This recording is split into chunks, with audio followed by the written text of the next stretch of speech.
বাম আমলে তো বঞ্চনা ছিল, আমরা লক্ষ্য করেছি বাম আমলে বঞ্চনা ছিল, কিন্তু সেখানে এক কিস্তি বড় জোর 2 কিস্তি দিয়ে মানে ডিউস থাকতো, কিন্তু এ তো বঞ্চনা আমলে আকাশ ছোঁয়া বঞ্চনা। আপনি ভাবুন যে আজকেও আপনার 36% মহার্ঘ ভাতা বাকি, তো 36% মহার্ঘ ভাতা যদি বাকি হয়, যার 20,000 টাকা হয়, তাহলেও তাদের মানে 7,000 8,000 টাকা দিয়ে কম পাচ্ছে। এটা কি অভাবনীয় না? প্রত্যেক মাসে এত টাকা দিয়ে কম পাওয়া। কেন্দ্রীয় সরকারের বেতন বৃদ্ধি হয়েছে 2.47 গুণিতক, আমাদেরও কিন্তু বেতন বৃদ্ধি হয়েছে 2.47 গুণিতক, অর্থাৎ বেতন যেভাবে কেন্দ্রীয় সরকারের বৃদ্ধি হয়েছে আমাদেরও হয়েছে, কিন্তু কেন্দ্রীয় সরকার নির্দিষ্ট নিয়মে অল ইন্ডিয়া কনজিউমার প্রাইস মেনে, অন্যান্য রাজ্য সরকার গুলো all India consumer price index মেনে ডিএটা দেয়। দেখুন আমাদের প্রতিবেশী রাজ্যগুলোর কথা বলছি, বিহার, উড়িষ্যা, আসাম, ঝাড়খণ্ড এবং মধ্যপ্রদেশ, গুজরাট, মহারাষ্ট্র, উত্তরপ্রদেশ সব এখন 46% ডিএ। 2-1টা রাজ্য একটু কম আছে, কিন্তু আমরা সব থেকে নিচে পড়ে আছি। কে রং করাবেন ভাবছেন? আমাদের টিম যাবে আপনার বাড়ি। 0 ডাউন পেমেন্ট ইএমআই তে হোম পেইন্টিং করুন আর পেয়ে যান 5 বছরের লিখিত ওয়ারেন্টি।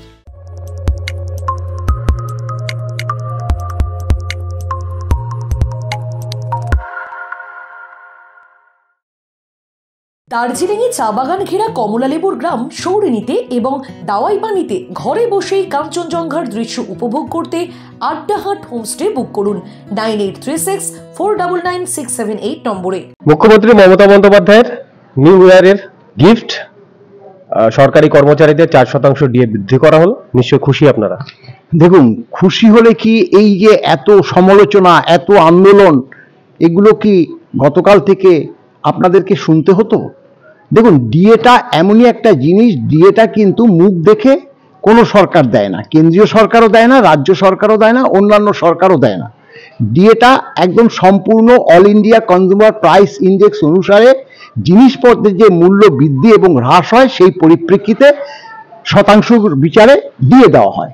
এবার লক্ষ্য করুন যে বেতন কমিশন নয়া বেতন আমাদের লাগু হয়েছে 1/1/20 থেকে, এবং কেন্দ্রীয় সরকার অন্যান্য রাজ্য সরকারের নয়া বেতন শুরু হয়েছে 1/1/16 থেকে, মানে আমাদের 4 বছর পরে নয়া বেতন লাগু হয়েছে।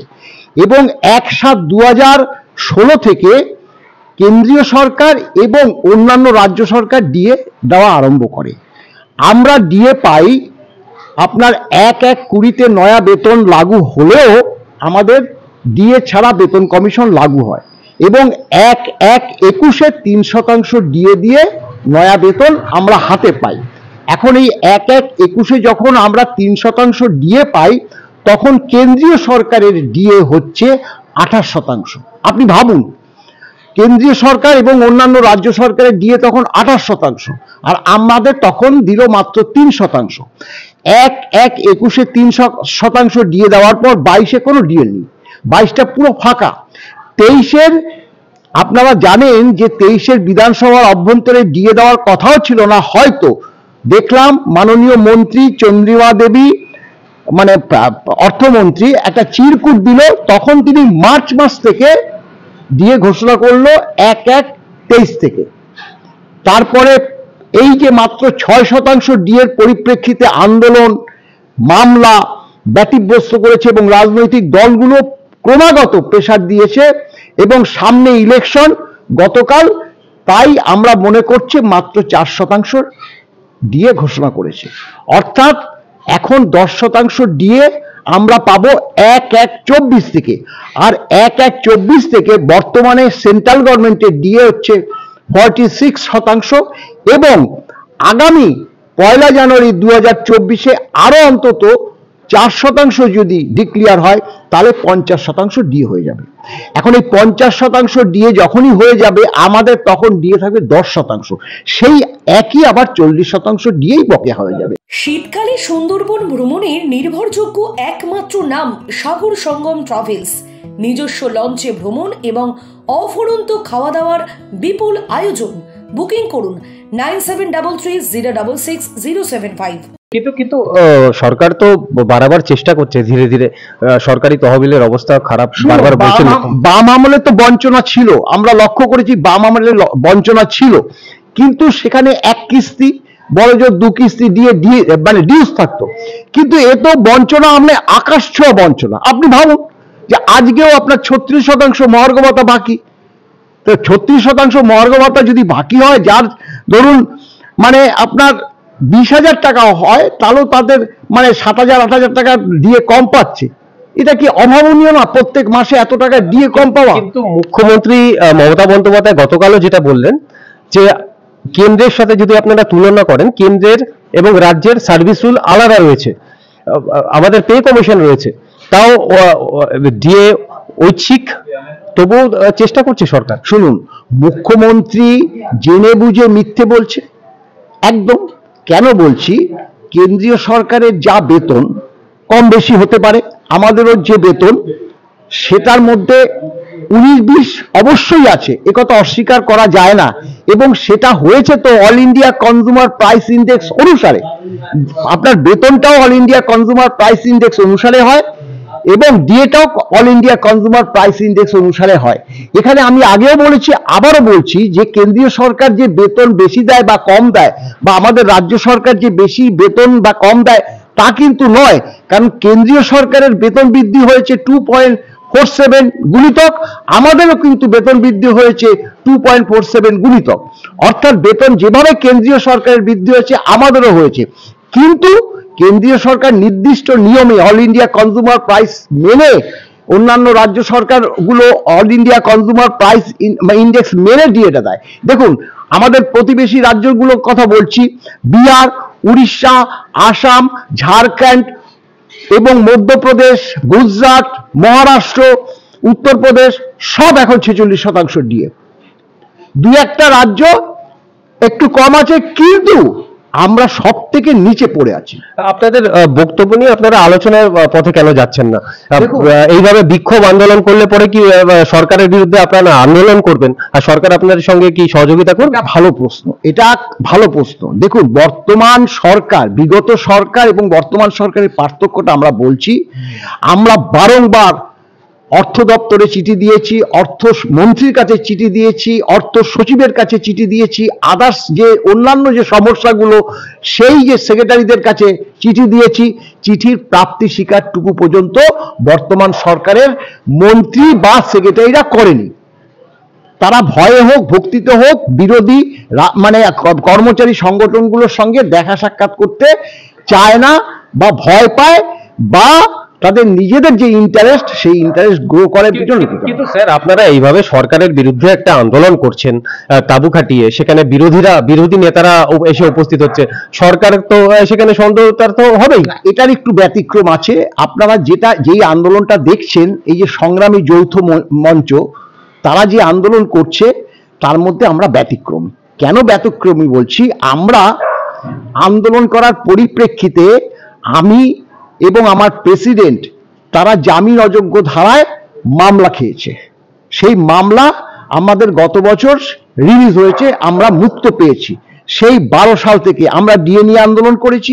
মহাকরণের অভ্যন্তরে একদম ঘরবাড়ি ভেঙে, আপনার ক্যান্টিন ভ্যান্টিন ভেঙে, যারা মানে অল্প পয়সায় যে শুকনো খাবারগুলো মহিলারা বিক্রি করতো, তাদের 1 কলমের খোঁচায় মানে তাদেরকে তাড়িয়ে বিতরণ করেছে। এই বিরুদ্ধে আমরা মারাত্মকভাবে আন্দোলন করেছি, ডিএ নিয়ে আন্দোলন করেছি। আমাদের কি করেছে? মিথ্যে মামলা দিয়েছে, বিভিন্ন কর্মচারীদের বদলি করেছে। কর্মচারী সমাজ ভয় পেয়ে গেছে। তখন আমরা 16 সালে ডিএ নিয়ে মামলা করি। ডিএ নিয়ে মামলা করার পরিপ্রেক্ষিতে আজকে ট্রাইব্যুনালের থেকে 2টো রায়, হাইকোর্ট উচ্চ আদালত থেকে 4টে রায়, একদম সরকারি কর্মচারীদের দিয়ে যে আইনি অধিকার, সাংবিধানিক অধিকার, মৌলিক অধিকার, সে কথা আমরা তো বলিনি, উচ্চ আদালত বলেছে, ট্রাইব্যুনাল বলেছে।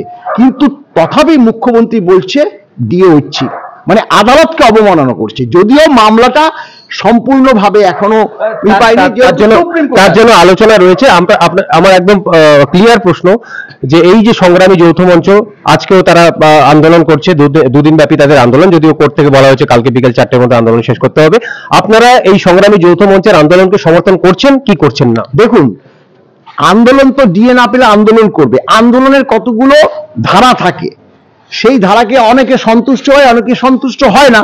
স্বাভাবিকভাবে একটু তো যেটা দেখছি, ধরুন আন্দোলন করলে গান বাজনাগুলো তো আন্দোলনে আমার মনে হয় না সেটা ঠিক মানে শোভনীয়তা দেখায়।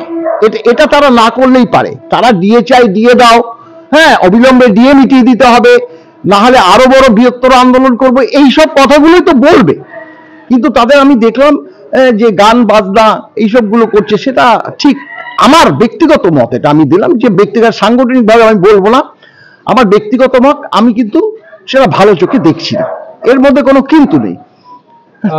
ভবিষ্যতে কি আপনারা সরকারের সঙ্গে আলোচনার পথ প্রশস্ত করে সুপ্রিম কোর্ট থেকে মামলা তুলে নেওয়ার কথা ভাবছেন নাকি অন্য? না না, একদমই না। আমরা আরো ভাবছি যে সুপ্রিম কোর্ট ফেব্রুয়ারি মাসের 5 তারিখ পরবর্তী সপ্তাহে মামলাটা আছে।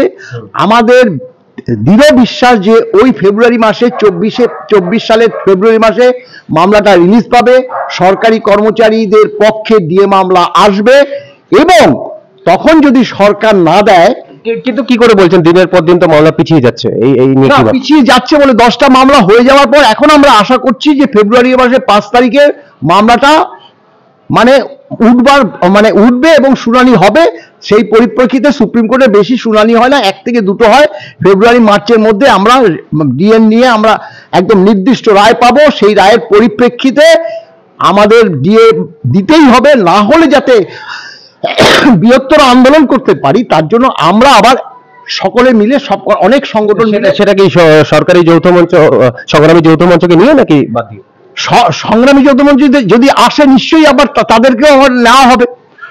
আমরাও একটা আগামী 10ই জানুয়ারি মহাবোধি সোসাইটিতে আপনার একটা কনভেনশন আছে, যাতে ডিএ এবং আদালত বিষয়টা থাকবে শুধু এটাই, ডিএ এবং আদালত, অর্থাৎ আদালত যদি ডিএ মামলা পরিপ্রেক্ষিতে আমাদের পক্ষে রায় দেয়, তখন যাতে সরকারের কাছ থেকে ডিএটা ছিনিয়ে আনতে পারি, সেই জন্যই এটা উদ্যোগ।